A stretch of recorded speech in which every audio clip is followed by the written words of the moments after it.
Paul Heyman's worst nightmare. The Beast Brock Lesnar returns to torment him. Hey everyone, welcome back.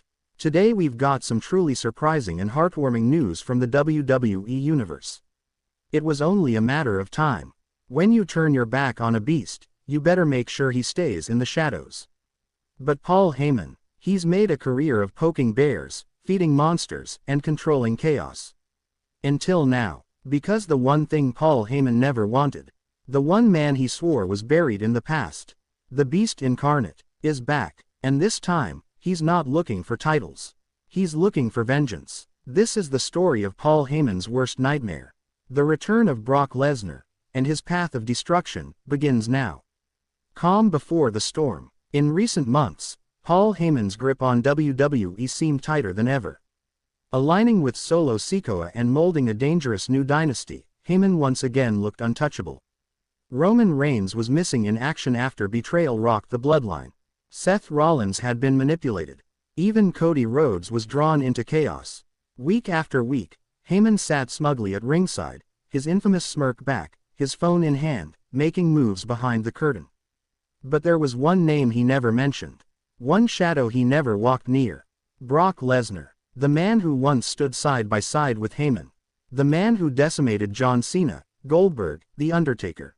The man who didn't just win titles, he conquered them. But Lesnar had been gone for almost a year. After a brutal loss at SummerSlam, he vanished from WWE without a word. Rumors swirled. Retirement. Suspension. A quiet goodbye. Heyman certainly hoped it was true. Because if Brock came back, there'd be no contract to sign. No handshake. No strategy. There would only be pain. First warning. It started with a whisper backstage. Cameramen found a production truck torn apart.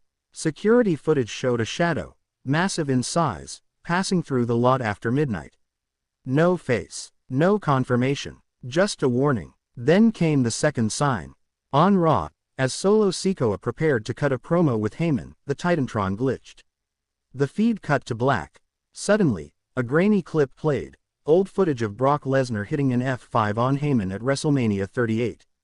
The crowd erupted. Heyman froze. Solo glared at him. But Heyman stayed silent. He tried to laugh it off, calling it a technical hiccup from a decade ago. But his eyes told the truth. He was terrified. Raw as Beast. 1 week later, the WWE Universe got their answer.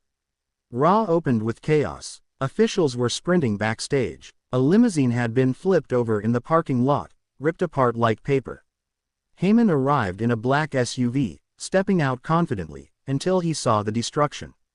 He stopped. He trembled. And for the first time in years, Paul Heyman was afraid to walk into the arena. But he did, because that's what manipulators do. They pretend they're still in control. That night, Solo faced Drew McIntyre in a brutal main event. Heyman stood at ringside, barking instructions, playing puppet master. Then, everything changed. As Solo hit the ropes, the lights flickered. The arena plunged into red. And from the crowd, a figure leapt the barricade. The music didn't hit. No warning. Just a storm of adrenaline. Brock Lesnar was back, dressed in jeans, boots, and a cowboy hat. But his face, all fury. The crowd exploded. Heyman dropped his phone. His eyes locked with the one man who never forgot. Lesnar didn't say a word.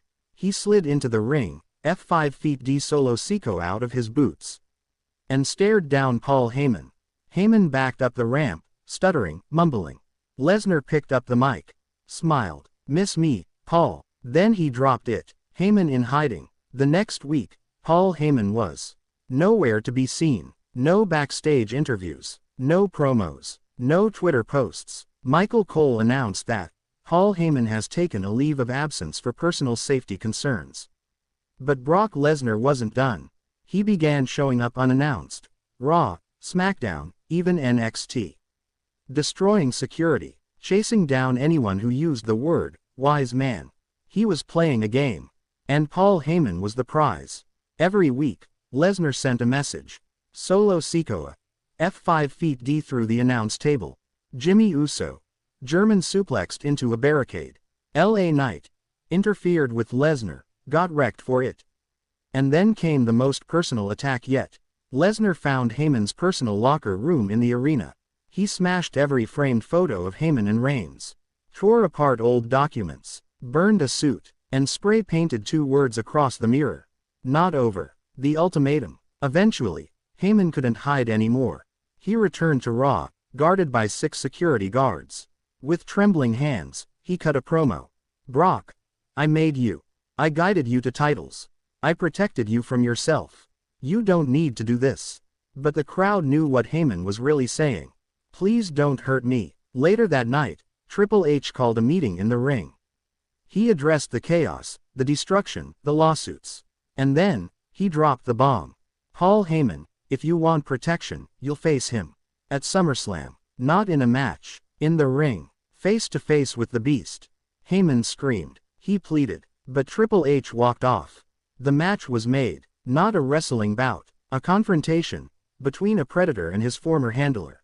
SummerSlam 2025. SummerSlam arrived. The stadium was electric. Lesnar had no entrance music.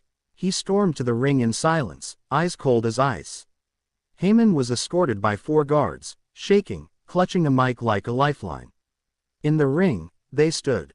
The crowd fell silent. Heyman spoke first. "Brock, please. I'm sorry." Lesnar chuckled. "You turned on me. You sold me out to Roman.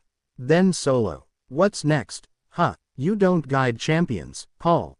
You leech off them." Heyman tried to walk away. Lesnar blocked him. Then, he handed Heyman a chair. "Take your shot. That's what you do, right? Stab 'em when their backs turned." Heyman dropped the chair. "Do it then," Lesnar roared. Heyman collapsed to his knees. "I was wrong." Lesnar stared at him. The crowd held its breath. And then, he turned away, walked out, but not before whispering, "This isn't forgiveness. This is mercy. Next time, I finish it." The Beast never sleeps. Heyman disappeared again. But this time, he didn't speak at all. No interviews. No appearances. Lesnar. He stuck around. For weeks, he continued to destroy anyone affiliated with Heyman's legacy. He formed no alliances. Held no belts. He didn't even care about titles anymore. He just haunted Heyman. Every time a new Heyman guy emerged, Lesnar took them out. Braun Breaker. Flattened. Austin Theory. F5 feet D into the stage. Heyman couldn't rebuild. Not this time. Because the Beast was watching. Waiting. Final Judgment. Then came Survivor Series. A special, Heyman's Legacy, segment was announced. Paul Heyman was inducted into the WWE Hall of Fame, early. He gave an emotional speech. Spoke of building ECW, guiding champions, changing history. But midway through, the lights dropped. Lesnar's music hit. He didn't attack. He walked to the stage. Held up a replica of the ECW championship.